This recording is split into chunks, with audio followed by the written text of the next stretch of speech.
여러분, 구독과 좋아요 부탁드립니다.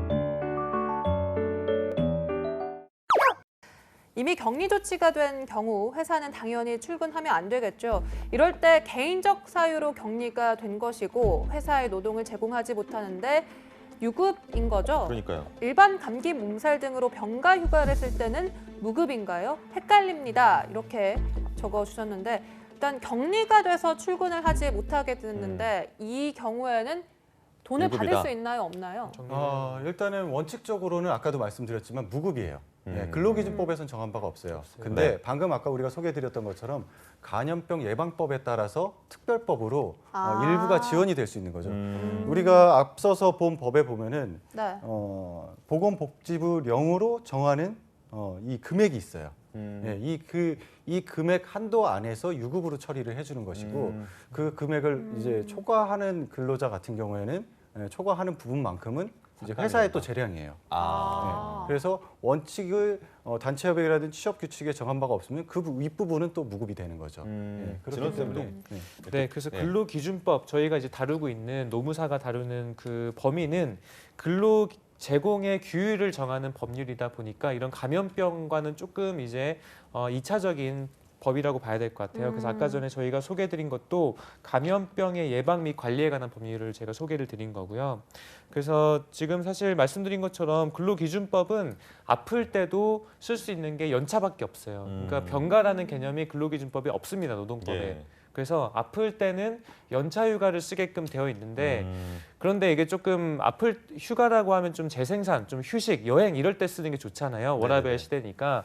그래서 이 병가라는 개념이 없는 대신에 노동조합이 있다거나 또는 회사에서 정한 바가 있어서 우리가 혜택을 주면서 병가를 자체적으로 더 주겠다. 우리는 노동법보다 더 주겠다라고 하는 경우가 있어요.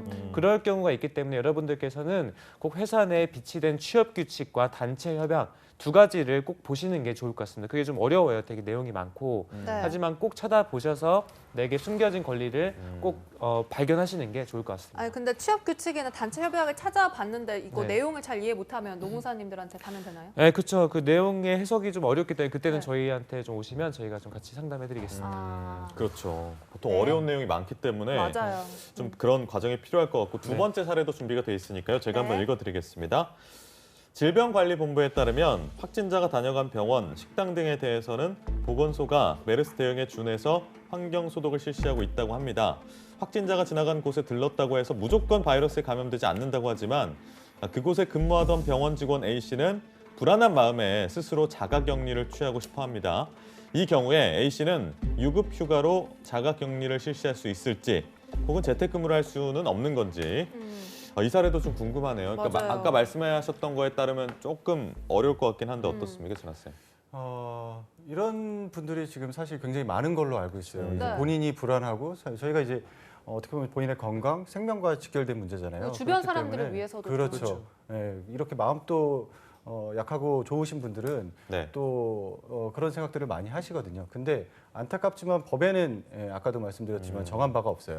그렇기 때문에 지금 스스로 자가격리를 하거나 재택근무를 할 경우에는 결근이 되는 겁니다. 원칙적으로는. 휴가를 내지 않는 이상. 네네. 근데 휴가를 만약에- 내서 회사에서 받아주면은 결근이 아니지만 결근이 근데 되는 만약에 겁니다. 병원 이 자체에서 이제 문을 잠시 동안 닫는다 하면 이거는 일단은 지금도 최근에 뭐 백화점에서 이런 사태가 맞아요. 벌어졌었죠. 그럴 경우에는 이제 회사 측의 사정으로 봐요.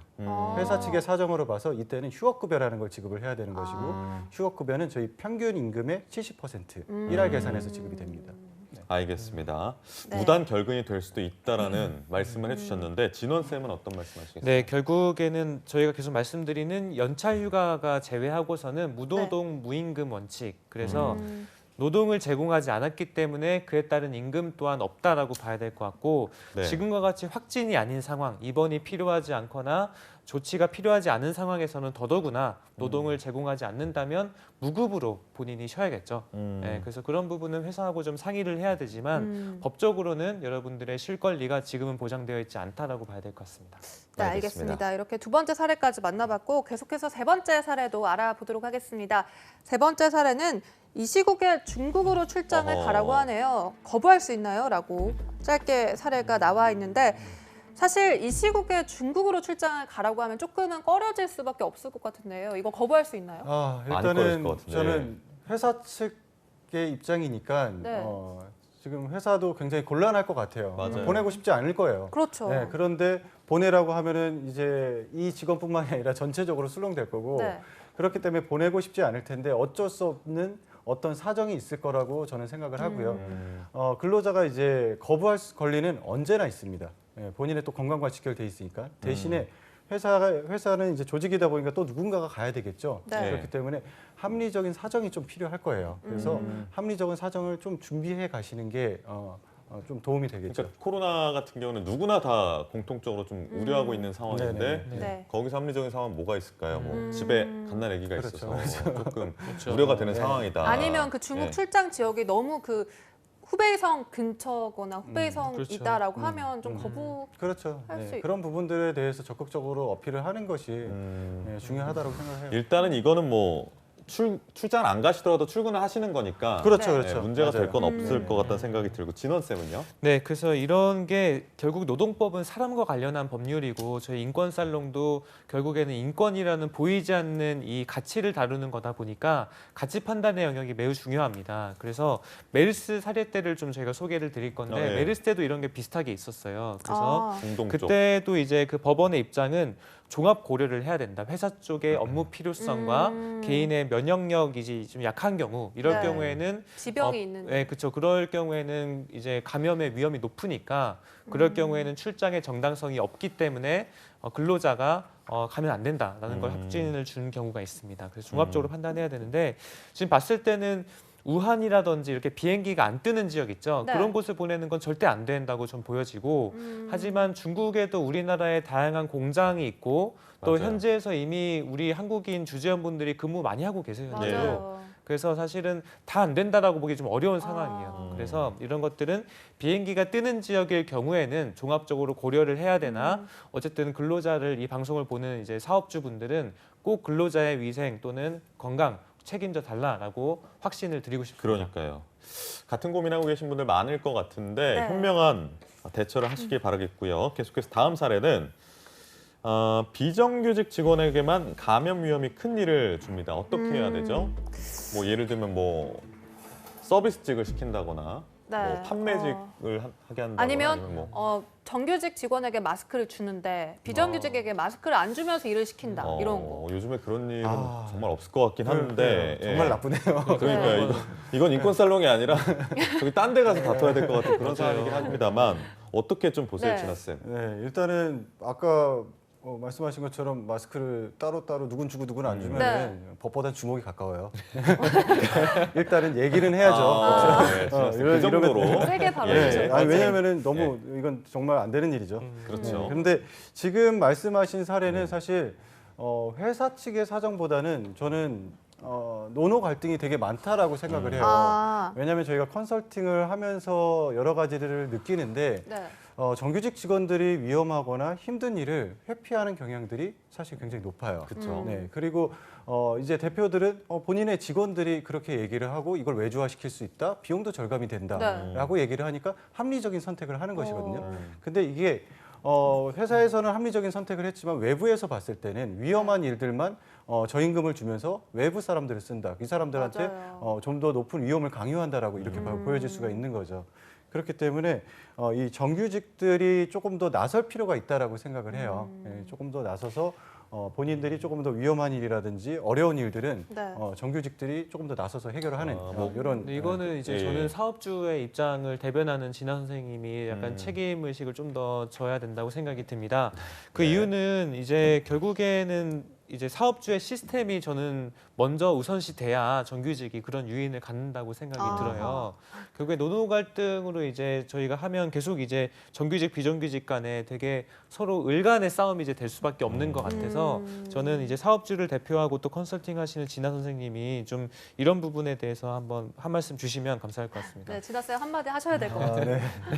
네. 저는 경험에 빗대서 말씀을 드리는 게 좋을 것 같아요. 네. 제가 이전에 컨설팅했던 경험들에 따르면은 이제 비정규직을 정규직으로 채용을 하고 파견직들을 정규직으로 채용하는 컨설팅을 진행을 했어요. 근데 여기에서 어려운 점이 뭐냐면은 이 비정규직들이 이 어렵고 힘든 일을 했기 때문에 좀 더 위험하기도 하고 이런 일들을 했기 때문에 이제 정규직화하면서 급여 수준을 올려주고 그 일은 계속 맡기는 거죠. 근데 정규직이 되고 난 이후에 몇 년이 지나고 나면은 이 일 너무 위험하고 힘들다. 하기 싫다. 나는 이 업무에서 빼줬으면 좋겠다. 다른 직원으로 교체를 해줬으면 좋겠다라고 순환을 요구를 해요. 네. 그러면 이제 다른 직원들은 또 가기 싫어요. 어. 네, 그러다 보니까 이제 회사에서 또 나온 고육지책이 뭐냐면은 뭔가요? 그 직원을 이제 정규직화했던 그 직원을 관리로 돌려요. 그 업무의 관리. 그리고 다시 외부 직원을 또 채용을 해요. 이런 악순환이네요. 네, 악순환이 사실 조금 반복되는 경향들이 있어요. 음. 그렇기 때문에 저는 이게 조금 더 노노 갈등에 가까운 것이 아니냐라고 이제 경험상으로 이제 말씀드린 그런 거죠. 부분이 이제 김용균법이나 이런 걸 통해서 좀 일정 부분 해소되지는 네, 않았습니까? 그런 부분들 네. 좀 필요한 것 같아요. 필요한데 지금 아까 방금 말씀하셨던 것처럼 저번에 저희 토론에서 이 산업안전보건법이 변화하면서 우리의 그 산재에 대한 시각의 패러다임이 변화할 수 있는 과정이다라고 말씀을 드렸는데 네. 예, 그런 것들이 잘 정착이 되면은 지금 말씀하신 그런 문제들이 해결이 될 수 있을 것 같아요. 근데 종합을 해보니까 노노 갈등도 중요하고 좀 노사 사측의 결단도 좀 필요한 것 같다라는 네. 생각이 네, 그래서 듭니다. 이런 차별을 받았을 경우에는 저희 노동위원회에 차별 시정 신청을 할 수 있게끔 아. 되어 있습니다. 그래서 그래요? 기간제 근로자분들, 단시간 근로자분들, 파견 근로자분들 이런 분들이 지금 차별을 많이 받고 계세요. 네네네. 그래서 이런 분들께서는 차별 시정 신청을 노동위원회에 하시면 이거에 따라서 접수를 받게 되고 시정 명령이 내려질 수 있기 때문에 법적 제도 꼭 활용하시기 바랍니다. 아니 근데 이렇게 시정 명령을 받으면 그 단기 노동자나 이런 비정규직 분들 해고당하는 거 아닌가요? 그렇죠. 뭐 그런 것들이 이제 하면 안 되니까 무기명으로 하게끔 또 되어 아, 있어요. 네. 그래서 그 중에 한 분만 얘기하셔도 내 익명 밝히지 말아달라라고 하시면 되니까 편안하게 신고는 하시면 좋을 것 같습니다. 여러 가지로 네. 조금 고민해야 될 점들이 노출이 되고 있는데 일단 다음 사례로 좀 넘어가 볼까요? 네, 5번째 토론 사례 만나보겠습니다. 박능호 중앙사고수습본부장은 국내 확산을 막기 위해 의학적, 과학적 기준을 다소 넘어서더라도 한층 더 과감한 방역 대책을 실시하기로 했다고 밝혔습니다. 현재 밀접 접촉자는 자가격리하고 일상 접촉자는 능동 감시를 하지만 이제부터 접촉자는 모두 14일간 자가격리한다는 건데요. 격리에 협조하지 않을 경우 형사고발 조치로 벌금을 부과하기로 했습니다. 최근 능동 감시 대상으로 통보받은 B 씨 유급 휴가를 받을 수 있을까요? 이렇게 사례 내용입니다. 자의가 아닌 국가에서 이렇게 지정을 그러니까요. 받아서 격리가 되면 유급이 가능한가요? 일단은 처음에 그 지침을 발표하기 전에는 네. 사실 능동 감시 대상은 그냥 말 그대로 본인이 스스로 보고하고 맞아요. 전화만 본인이 온다고. 스스로 감시하는 이런 상황이었어요. 그렇기 때문에 출근도 가능하고 일상생활이 네. 모두 가능해요. 근데 대신에 사람이 많은 곳에는 가지 말아달라는 이제 권고를 계속적으로 하는 거죠. 그러다 보니까 이분들이 이제 회사에 나가서도 아까 말씀하셨던 것처럼 본인도 불안한 거예요. 옆에 직원도 불안하고 그렇기 때문에 이런 사람들이 돌아다니는 것이 과연 이 전염병 예방에 효과가 있을까에 대한 이야기들이 계속적으로 나오게 됐고 그래서 능동 감시 대상자도 자가격리로 이제 들여보낸다라고 이제 얘기를 한 거고요. 대신에 이 2월 6일 날 이 지침을 발표를 했는데 네. 이전 거는 사실 이전의 능동 감시 대상자는 지원이 안 되고요. 이후부터 지원이 됩니다. 아, 지원이 그런가요? 된다는 이게 말씀이신 거죠? 소급 적용 그러니까 저는 된다. 안 되나요? 네, 왜냐면은 저희가 아까 법에서 처음 봤잖아요. 법에 따른 입원 또는 자가격리, 격리 이게 있어야 되는 거예요. 법에 따른 입원 또는 격리가 있어야 되는데 2월 6일 이전에는 법에 따른 격리나 입원이 없었잖아요. 능동 감시였을 자의적인 뿐이지. 거였으니까. 그렇기 때문에 유급으로 지급할 수는 없습니다. 보조금으로 처리가 되는 거죠? 네네. 이게 어느 정도 수준인가요? 네. 메르스 때도 1일에 13만 원이었는데요. 이번에도 네. 그 정도에 준하는 수준으로 지금 책정이 된 걸로 확인이 되고 있습니다. 네, 그럼 뭐 한 달에 한 100만 원 조금 넘나요? 그렇죠. 뭐 그렇게 160만 네, 원 정도였던 100만 것 원이 같은데. 좀 그 만약에 20일 정도 이제 그 주중을 계산하면 20일 정도 되거든요. 네. 네, 그럴 경우에는 100만 원 좀 안 넘겠네요. 100만 원. 네. 왜요? 대충 곱하기 20회도 260만 원인데 100몇십만 원이냐고. 아, 아니에요. 계산이 어떻게 나온 이게 거죠? 예. 이게 네. 그 봤어요. 그 월 100 6만 원대여가지고 제가 보면서 생각보다 적다라는 뉴스를 보고 지원금- 생각했던 기억이 나거든요. 이게 한도에 대한 결정권은 이제 나라에 있다 보니까 그렇죠. 한도가 있을 수 있어요. 네. 말씀하신 네. 것처럼. 그 예전에도 처음에 한도 했다가 한번 올리고 뭐 이런 과정도 거쳤었거든요. 이게 메르스 때는 이런 것들이 아예 확정이 안 돼 있었어요. 그때는 아. 정말 지원책이 없었는데 이번에 두 번째 하면서 그나마 좀 빨리 지금 조치를 취하고 있는 것들은 저희가 정부가 이게 좋은 부분이 있는 것 같습니다. 이게 자주 있는 일이 아니다 보니까 10년에 맞아요. 한 번, 뭐 짧게는 네. 5년에 한 번 있는 일이다 보니까 약간은 조금 미비한 측면이 있는 그렇죠. 것 같은데. 네. 이제 다음 네. 사례 만나보도록 할까요? 네. 교육 씨가 읽어주시죠. 네, 경기도 수원시에서 가정 어린이집을 운영하고 있는 C씨. 네, 이 교사들에게 마스크를 착용하라고 권유를 하고 있어요. 근데 아이들과 다양한 활동을 하면서 계속 마스크를 쓰기는 현실적으로 어렵다며 절반 정도는 쓰지 않는다라고 전했습니다. 또 그리고 편의점 아르바이트생, 모 지역에서 편의점 아르바이트생을 하고 계시는 D씨가 있는데요. 이분은 손님에게 위화감을 준다는 이유로 서비스업 종사자가 마스크를 쓰면 각종 눈치와 핍박을 받는 현실이라며 하루빨리 모든 서비스업계 사람들에게 마스크를 필수로 착용하라는 방침이 전해지길 바란다고 말했습니다. 마스크 착용을 사업주의 권한으로 강제할 수 있는 것인가? 라는 이 마스크 착용에 관한 사례입니다. 이 문제에 관해서도 사실 찬반 의견이 나뉘는데 쌤들은 어떻게 보고 계시나요?